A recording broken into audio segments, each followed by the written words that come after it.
What's up, you guys? Adventure Warrior here doing another story time. I decided to test out my little mic. So hopefully it works well. I did see some tutorials and videos like that, but I finally wanted to, um, do a video where I use my mic. Um, yeah. So, okay. Yeah. So as of this recording, it's Saturday. So happy 4th of July. Cool. This is part 3 of my, O9Mike experience. I know this has been a three-parter because each time I'm like, "Oh, crap, I keep forgetting stuff I want to talk about." So, first video we talked about oh, man, let me fix this a little bit. There we go. So the first time we talked about, just my overall experience, my experience with, my recruiter and just the whole enlistment process and my first 3 cycles of being in that program. Part 2, I kinda talked about some of the shenanigans that took place, while I was there, and here we are to part 3. So part 3, um, we're gonna be discussing, what happens if you become a chapter or if you become, excuse me, or if you have to leave on medical discharge. So, like I said in the last video, um, well, before we get to that, I will say this. So I did make my mark. I did leave my mark on the O9 Mike program. So funny story, real quick. So one day we were sitting in class. This was once I became a chapter, which is when you are basically preparing to go back home if you don't pass on the three tries. Unfortunately, we're sitting in class, whatever. When we weren't working, when they didn't have anything for us to do, we would just chill in class up until a certain point, which I think I explained that in part two video. Um, my drill sergeant at the time, he resigned from being a drill sergeant by the time I left, but he um, came to me and a couple of my battle buddies and was like, "Hey, I have a task for you all to do." Like, okay, cool, drill sergeant, what do you need us to do? He said, "Well, I want you all to draw a picture of another drill sergeant." And I'm like, "Okay." I'm not really an artist, so he was like, "Just try your best." I'm like, "Okay."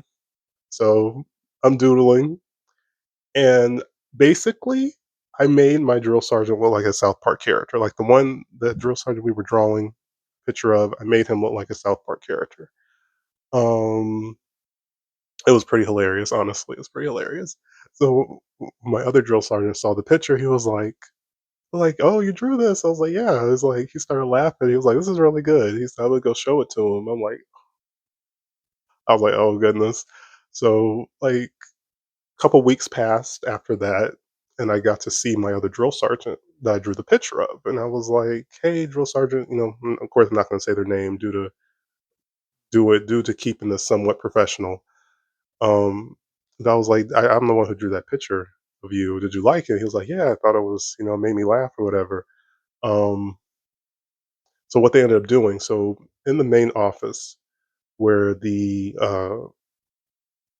commander and the first sergeant, where their offices are, whatever. Drill sergeants come down there, do whatever. They have Once you walk through the front door, there's like an area that has pictures of all the drills.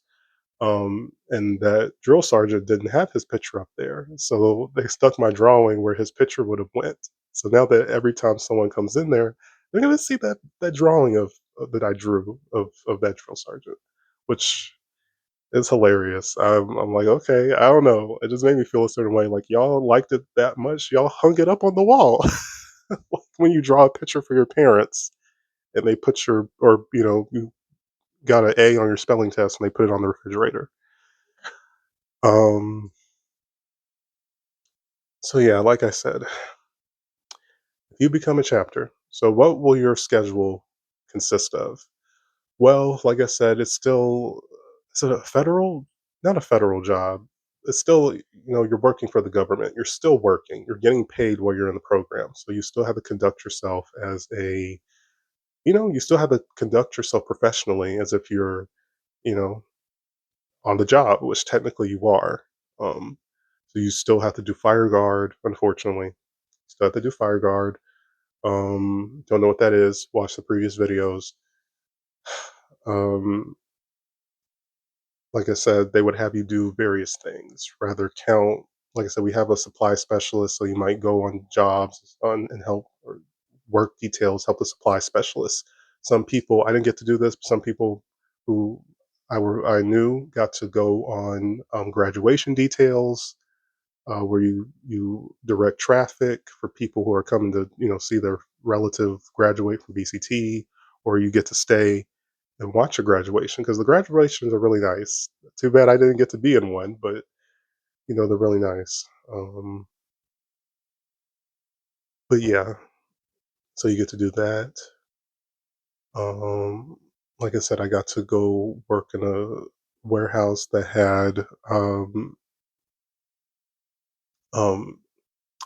M4s. We had to help count those, do an accountability check, and that was really cool. Of course, they weren't loaded, but still really cool. I got to handle the M4s that they give trainees in basic, which was really neat.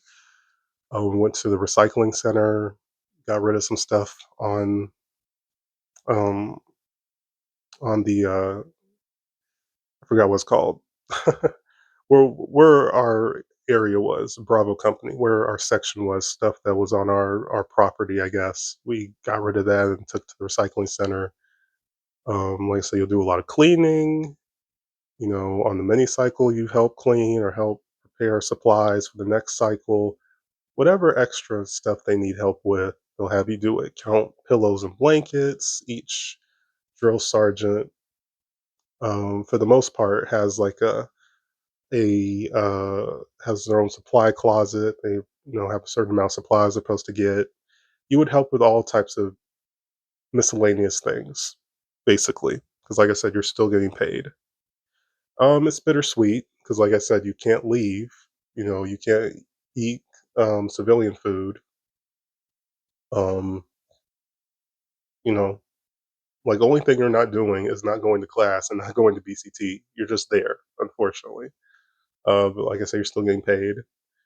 Um, that's really so if you're in that situation, that's really the biggest benefit I can say is like you're still getting paid, especially if you have a high rank like an E2, E3, E4 specialist.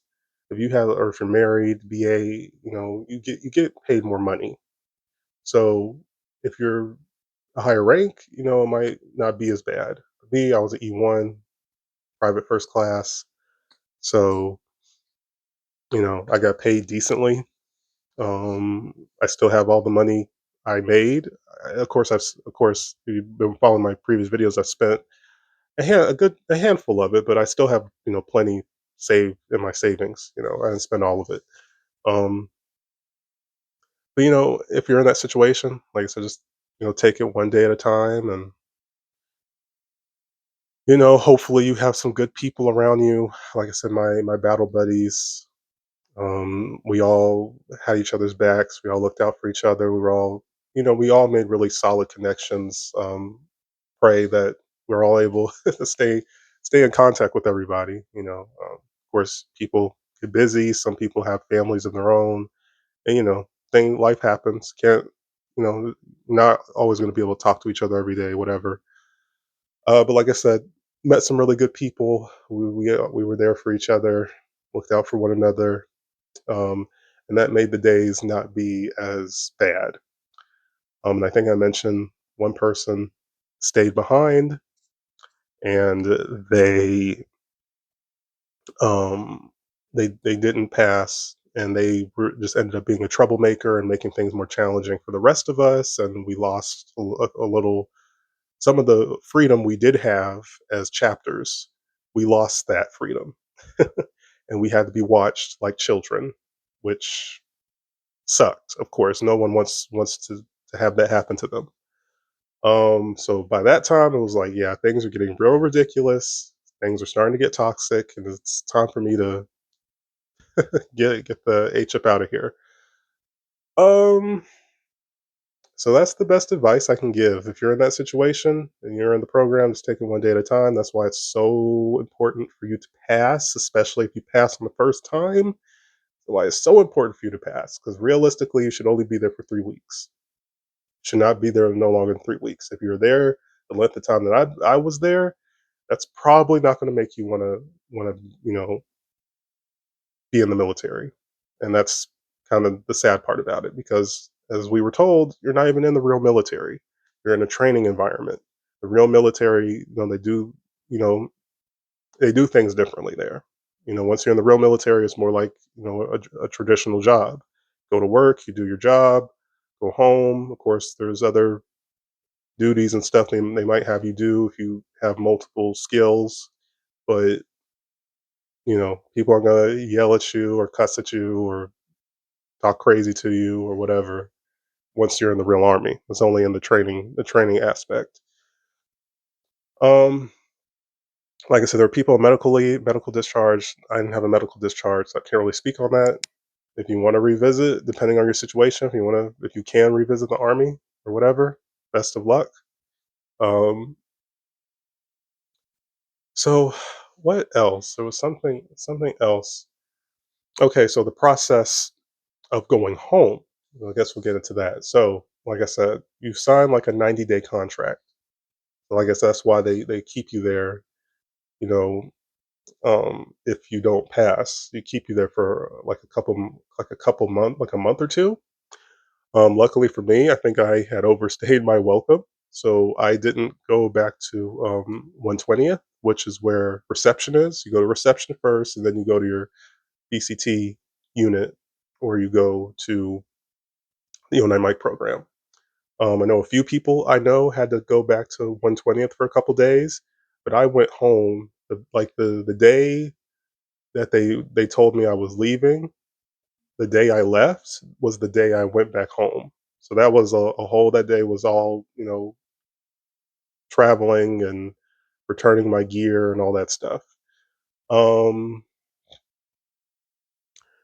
yeah, so like I said, so keep that in mind. They're gonna keep you there for a while if you don't pass after 3 times. So like I said, that's why it's so important to pass on that first time. Heck, pass you pass on the second time. I knew someone who made a 30. Keep in mind, you need a 31 or above to get a passing score and pick a job. I knew someone who made a 30 on their second try. They were 1 point away. This was a friend of mine who ended up going home, and they didn't give them a waiver or anything. They would have had to have done another cycle, and they only missed 1 point. So by that point, I think they were ready to go. They were like, yeah.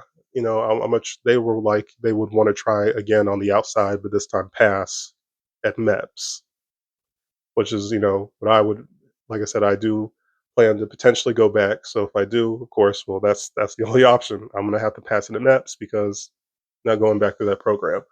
And another thing, I think the wait period to go back to the program is like 2 years. But like I said, that the program is a one and done. So like I said, someone in my situation who didn't pass, I wouldn't go back to that program. It's a good program, but like I said, I've already been through that. Wouldn't go back through that. Like I said, if I was to take it again, I have to pass it on the outside. But like I said, it's a good program, and I said positive things about it in my previous video. Um, but yeah, so like I said, I knew someone who got 30 on their third try, and they had to go home. They couldn't even waiver them. So yeah, it's unfortunate. Like I said, all you can do is just do your best. Oop, just do your best. So yeah, like I said, the day that you leave, so you might go to 120th, you'll be there for a couple days until they're able to get um, your travel process together. So they buy your plane ticket and you have a direct flight. Like I said, I only live 4 hours away from South Carolina, so my flight was like an hour. Um, I'm trying to think. Yeah, so your drill sergeant and your platoon, most likely, or just any drill sergeant at your company will escort you to where you need to go. they'll take 2 battle buddies because the battle buddy system, a drill sergeant's not allowed to be alone with a trainee at any time. And like I said, if you know he was to take one person, then once they drop you off, it'll just be them and the other trainee. So they had to take two. So the drill sergeant, two other trainees who were from my platoon. Like I said, we went to a warehouse where I had been months earlier to pick up gear. I had to drop off all my stuff for the most part. Some things I was able to keep, but I didn't have the room for them. Yeah, that was another thing that sucked. I didn't know how much stuff I would have. Everything wouldn't fit into my book bag that I brought with me. And I had to return the duffel bag, which kind of sucked because it was a nice duffel bag. So luckily, because so I had a lot of bags, like a lot of bags I was carrying with me. I know I looked ridiculous, honestly, but it was a lot of stuff that I wanted to keep. Some was study materials, some was some books. It was stuff that I wanted to hold on to. Um, I was able to keep like my boots and my shoes, but of course I didn't want those, nor did I have the room for them. So it was like, just take those, throw them away, whatever. I had to return my fleece jacket. Had to return my PT jacket and pants. Unfortunately, of course, I had to return all my army uniform OCPs. Um, but I got to keep my name tape. I got to keep my flag tape. I got to keep the patches that you can keep that you wear. Want to let people know that you graduated. And once you graduate, so I held on to those just for sentimental reasons.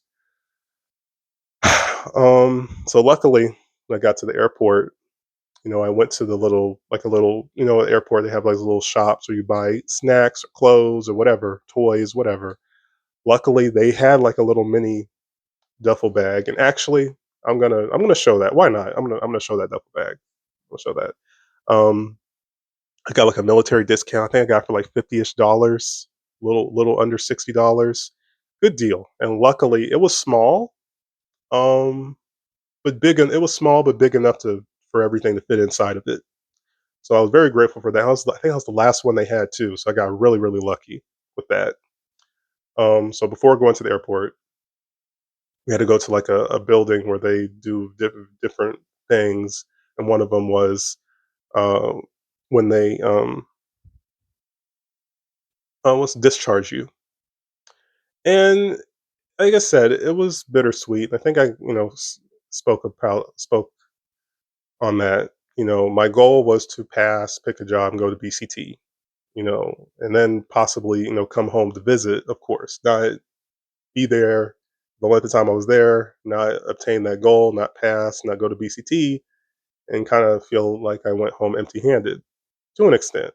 Like I said, I made connections, I made new friends, I got paid, I had new experiences, but I didn't leave with the goal I had set for myself. So it just depends how you want to look at it. So like I said, it was bittersweet. They gave us a briefing. Um, like I said, it was like, well, I'm happy to, it was a good feeling leaving that environment because, like I said, things were starting to get kind of toxic. But like, go back home to what, you know, kind of, because now I'm kind of not be all over the place in the same situation I was in before I left. Where I'm looking for my next job. Like I said, I have my small business. I'm making money from that, but I need something more, more stable. And I'm sure something will come up. I did have a few, keyword a few, callbacks before I went in, but because I was going in, of course, it wouldn't have been enough time to like, start that job and after job training and all that. So I just, focused on, preparing myself to go into the military. So like I said, I'm sure something will come up. Um, there's a few places that uh, one place I had an interview with, but that really didn't fall through, and I haven't really got any feedback, so I don't know how that's gonna go. I've tried to reach out, still wasn't really able to talk to anyone. It kind of felt unprofessional, honestly. So, like I said, I don't know what if that job is gonna, if that's gonna go anywhere. If it does, good. If not, not much I can do. I can just move on to the next job, or job opportunity. But I'm just kind of rambling. So, like I said, give us a briefing, some paperwork, whatever, whatever, whatever. They'll talk about your final paycheck, your pay. Then there's a person who gives you like your documentation that has like your plane ticket on it. And then once you go to the airport, you have to check in. You never flown before, you can download whatever airline you're flying on, you download the app. You can check in through the app, or you can go to a kiosk, or usually you can go to someone at the service desk, for that particular airline, and they'll check you in for you and give you your boarding pass, and you'll have X amount of time. And yeah, yeah, they put you kind of like on a charter bus. The charter bus will take you to the airport. So yeah, you do all that. Once you get to the airport, then you have X amount of time for your flight, and then from there, you're off. And like for me, like say you want to try again in 6 months, I think your waiting period starts like the day that you're officially discharged from the military. And like I said, there's pros and cons. If you choose to reenlist, you kind of have to start from scratch. So all that stuff that I experienced, minus going to the program, because this time I wouldn't be going to the program, I'm gonna have to do that again. And like I said, I'm kind of dreading having to do all that. But like I said, before, I think military would be good for me. You know, there's a lot of positive aspects to it, and just put me in a better situation mentally, financially, all that stuff. So, like I said, I'll try again in the 6 months, but for now, like I said, I want to just have a job, continue to make money. Like I said, there's other things I want to do with my time. Like I said, there's classes I want to take. I'm very passionate about voice acting. Always, that was always something I wanted to get into, and now I'm in a position where I can do that. So, like I said, once I find employment, I will, um, have money, put money to the side to start taking those classes. Because keep in mind, classes are kind of expensive. So the sensible thing to do is start them when I start working and on my days off or whatever. However, I choose to schedule it. Make time to do the classes. So that's like I said, that's my motivation, my game plan as of now, as far as my future, I guess. Um, but yeah, so that's kind of the gist of everything. Like I said, the best advice: just do your best. Do as you're told. As they say in the military, right place, right time, right uniform. That's all you have to do. Do as you're told, do the right thing, be respectful to others, of course, be respectful to the staff, be respectful to the drill sergeants, and you should you should be straight. You should be good. Do your best. Like I said, take advantage of the study hall, practice tests, working with your peers, asking the teachers questions. Do all of that. Take advantage of all the resources. And Lord willing, believe in yourself, you should pass. If you don't pass the first time, you got to try even harder. Pass on the second time, because believe me, once you get to uh, cycle three, it's up in the air if you're gonna pass or not. Because by that point, you might be like, I'm ready to go home. So don't want you to have that experience. But yeah, let me show that suitcase. Okay, so here is the suitcase. Let's see, because I have my, I can clip it here. Um, I don't know. I don't know if you can still hear me. Hopefully, you can still hear me really well. But this is what I got. See, it's nice size, and you can pull it. That's the thing where you can pull it on the ground, and it's also kind of also designed where you can carry it like a regular duffel bag. Um, cool. Trying to see. I got it all clipped together. It has pockets and stuff, and yeah, it has pockets. So, it's all black, but like I said, it's spacious. The next time I travel, depending where I'm going, I'll probably take this with me. Um, just take this and take my book bag. So when I plan to leave again, like I said, I want to revisit the Air Force.